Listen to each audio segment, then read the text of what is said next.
Assalomu alaykum hammaga. Mana bugun Urganch shahriga kelganman. Urganch shahrida mana advokat hamkasblarimizning ofisiga keldik.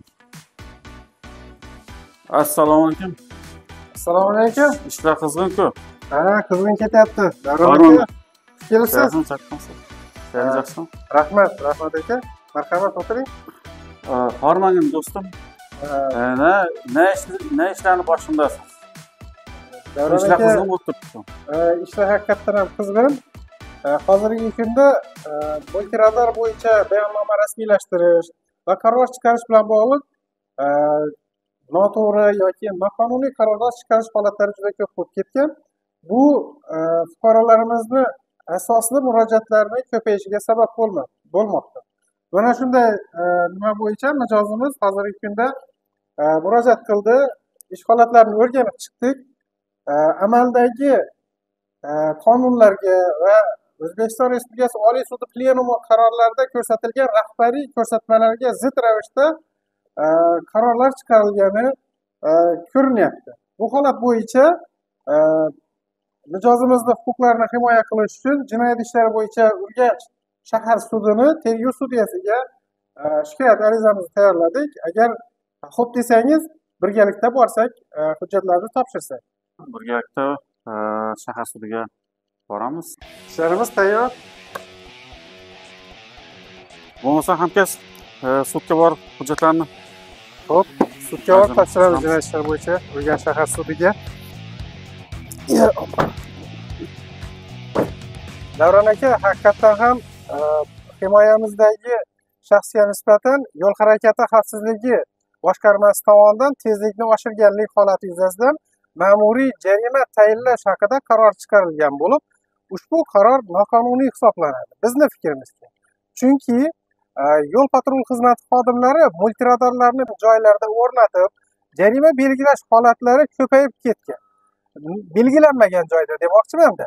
Bundan tashqari qonunda va Oliy sud plenum qarorlarida nazarda tutilgan rahbariy tushuntirishlarda huquqbuzarlik holati qayd etilgandan keyin soat nechada sodir bo'lgan, qayerda sodir bo'lgan, bu narsalar to'liq rasmiylashtirilishi kerak va bu holatdan keyin 48 soatning ichida belgilangan tartibda rasmiylashtirib, huquqbuzarlik sodir etilgan deb gumon qilinayotgan shaxsga nisbatan yuborilishi kerak. Bu hozirgi holat yuzasidan ma'muriy bayonnoma yuqoridagi qonun talablari va plenum qarori talablarini buzgan holatda rasmiylashtirilgan. Bu endi xudo xolasa sudda ko'rib chiqilib, qonuniy baho beriladi. Tajribamizda o'tgan narsa, sud ayniqsa shu tergov sudyalari ishga juda mas'uliyat bilan qarayapti oxirgi paytda.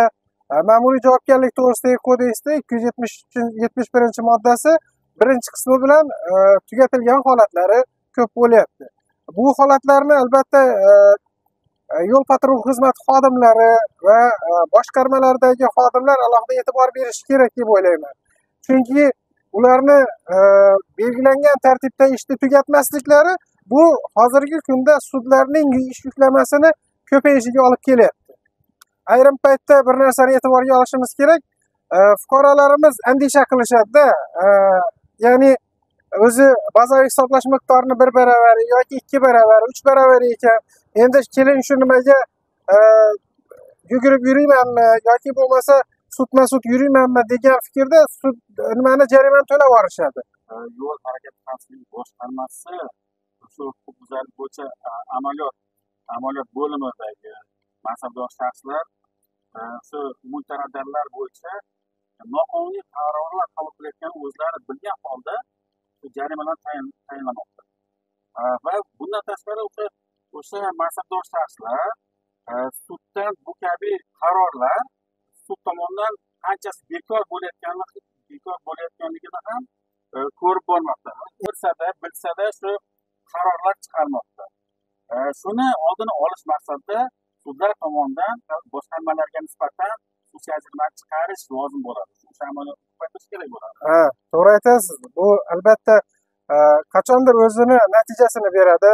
Bitta sudyadan, ikkita sudyadan yoki 10 ta sudyadan shunday qaror xususiy ajrim kelsa, bu oxir oqibat bu amaliyotni to'xtatish kerakligidan dalolat beradi. Ularga bir nima deydi, signal bo'ladi bu narsa.